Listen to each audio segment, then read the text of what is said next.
Hôm nay Vân sẽ làm món thịt kho củ đậu hay còn gọi là củ sắn nước. Nguyên liệu đơn giản và quen thuộc, không hề cầu kỳ nhưng lại cho ra một món ăn rất ngon. Vân dùng thịt mông hoặc thịt vai thay vì thịt ba rọi cho ít mỡ. Rửa vài nước cho đến khi nước trong là được ha. Xong thấm cho thật khô ráo. Đây là cái xương to trong tảng thịt.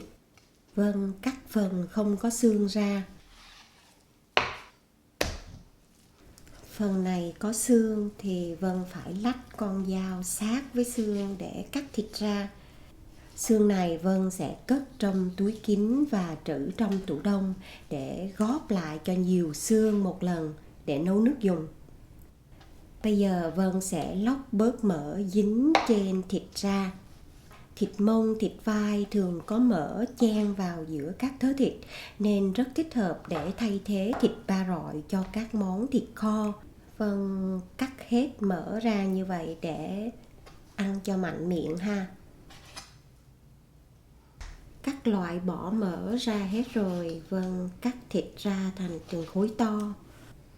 Cắt nhỏ, khi thịt chín mềm, thịt sẽ bị bể rời ra và mất đi hình dáng khối thịt. Đây là phần mỡ Vân thu được và một cái xương to. Vân ướp thịt với đường vàng và không ướp muối. Ướp với đường trước rồi sau đó mới thấm muối trong quá trình nấu. Thịt ra đậm đà và ngon hơn là thấm mặn trước rồi mới thấm ngọt.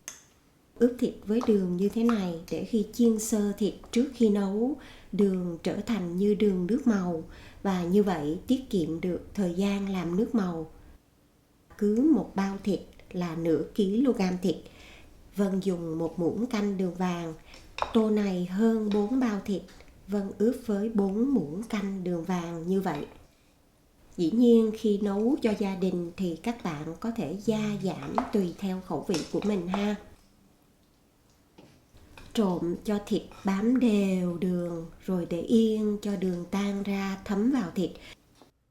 Củ đậu có vị ngọt và tính mát, rất nhiều chất xơ nhưng hàm lượng tinh bột trong củ đậu lại rất ít nên đây là một loại củ rất thích hợp cho các bạn thích ăn kiêng tinh bột nhưng cần nhiều chất xơ.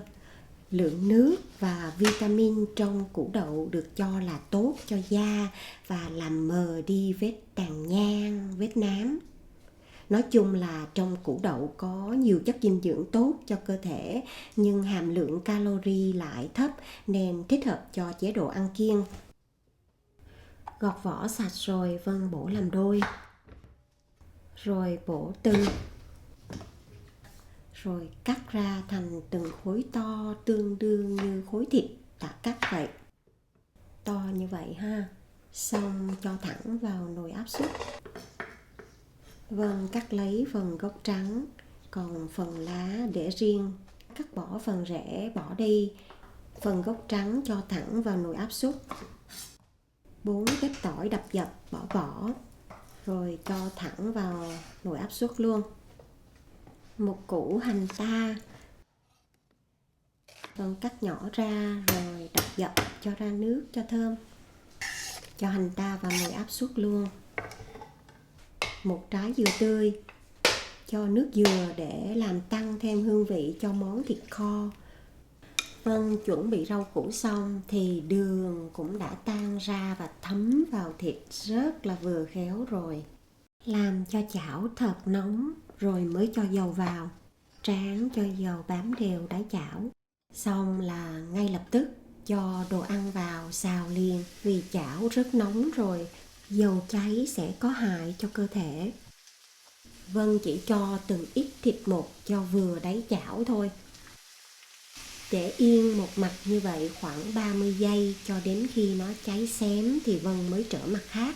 Không trở liên tục ha. Cháy xém vàng đẹp như vậy là được rồi. Vân trở mặt khác để chiên tiếp.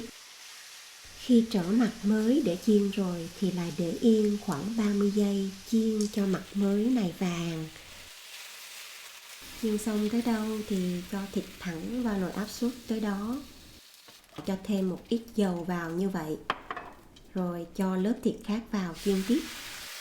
Vân dùng miếng thịt cọ xuống đáy chảo như vậy để quét sạch lớp bị cháy chảo đi. Nếu không làm bước này thì nó sẽ càng lâu càng bị cháy quá và như vậy sẽ bị đắng. Cứ thế chiên cho hết thịt. Bây giờ là phần đáy chảo này ha. Đây là phần thơm ngon nhất của món ăn. Vân cho nước vào để làm những thứ chín dưới đáy chảo bong ra. Nó là phần nước từ thịt tiết ra và bị dính lại ở đáy chảo, có hương vị rất thơm. Nếu bỏ qua bước này sẽ làm cho món ăn mất đi hương vị thơm ngon. Ráng chảo cho sạch, không bỏ tí nào hết ha.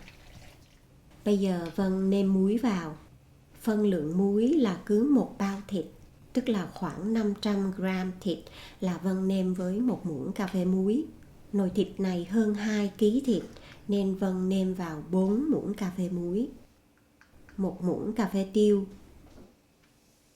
Trộn cho thịt nằm bớt xuống bên dưới, sao cho thịt, củ đậu và các gia vị xen kẽ với nhau một tí như vậy. Chêm thêm nước lạnh cho ngập xâm xấp thịt và dưới mực nước maximum cho phép. Đậy nắp lại, gạt nút khóa khí lên trên, khóa khí lại. Nấu ở chế độ áp suất cao 10 phút. Xong rồi cứ để cho nồi tự nấu, tự xả khí và để nguội. Đây là nồi thịt kho Vân đã để qua đêm trong tủ lạnh. Lớp màu trắng là lớp mỡ đông lại. Các bạn thấy nhiều mỡ chưa? Bỏ tủ lạnh qua đêm làm mỡ đông lại nên lấy mỡ ra dễ dàng vô cùng. Phần mỡ đông lại trông bẩn chưa? Phần bọt bẩn nổi lên trên cũng đông lại chung với mỡ luôn. Loại bỏ mỡ đi ăn cho tốt ha. Vân lấy thịt và củ đậu ra. Vân nấu áp suất cao 10 phút nên thịt rất là mềm. Thịt mềm và béo ruột như thịt trong bánh tét, bánh chưng nấu đạp vậy ha. Thịt này được bỏ trong tủ lạnh qua đêm nên trông thịt cứng cáp như vậy. Nếu bạn nào muốn ăn thịt kho còn dai thì bớt thời gian nấu lại ha. Các món ăn chế biến theo cách hầm như thế này được cho là tốt cho cơ thể hơn đồ nướng trên lửa cao và đồ xào nhiều dầu mỡ. Thịt kho thế này để lâu ăn vẫn ngon vì thịt thấm tháp hơn nên rất thích hợp để lên menu nấu một lần, ăn nhiều lần. Vân lọc nước kho thịt qua một cái rây như thế này để lấy nước và loại bỏ cặn bã đi. Xong rồi chỉ cần cho thịt và đậu trở lại nước kho, hâm nóng trở lại là có món thịt kho củ đậu rồi ha. Thông thường là vậy. Nhưng vì nhà Vân không ai ăn nước thịt kho hết, mà nước thịt kho thì bao nhiêu chất ngon trong đó, nên đây là cách Vân làm để không bỏ phí đi phần nước thịt kho. Đun khoảng 15 phút hoặc cho tới khi chỉ còn khoảng 1/3 nước. Lúc này Vân khuấy bột bắp với một tí nước thịt kho cho tan bột. Lượng bột bắp là cứ 1 cúp nước Vân dùng 1 muỗng canh bột bắp. Vừa khuấy chảo vừa đổ vào cho khỏi vón cục. Nấu cho sôi lên và xẹp lại là được. Thịt kho Vân nêm nếm chỉ hơi nhạt. Ăn thịt không thôi cũng ok rồi, nhưng chan nước sốt này lên sẽ làm thịt đậm đà hơn và ngon hơn. Phần hành lá có thể cắt nhỏ như nêm canh cũng được, nhưng Vân thích chẻ nó ra từng sợi như thế này. Thịt và củ đậu Vân đã hâm nóng trong lò vi sóng vừa ăn rồi. Vân cho lên đĩa, rưới nước sốt lên trên. Ăn kèm với rau luộc tùy thích ha. Cho hành lá lên trên. Củ cải đỏ muối chua tự nhiên này Vân đã có video ha. Thịt kho ăn với đồ chua sẽ giúp tiêu hóa tốt hơn. Cho thêm vài lát ớt cho ai thích ăn cay. Vân mời các bạn ăn đây. Thịt mềm có thể dễ dàng xẻ ra bằng nĩa như vậy ha. Củ đậu cũng cắt ra rất là dễ dàng bằng dao ăn như vậy.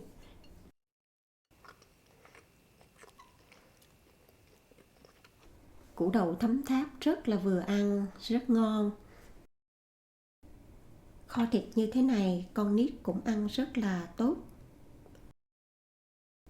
và ăn ngon lành.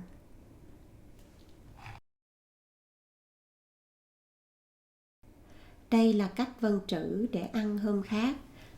Để riêng củ đậu và thịt như vậy sẽ dễ lấy ra sao cho mỗi thứ vừa phần ăn mà không cần phải bới xới tìm kiếm thịt hoặc củ đậu. Các bạn nhớ bấm nút theo dõi kênh để nhận video mới từ kênh của Vân ha. Vân xin cảm ơn và hẹn gặp lại.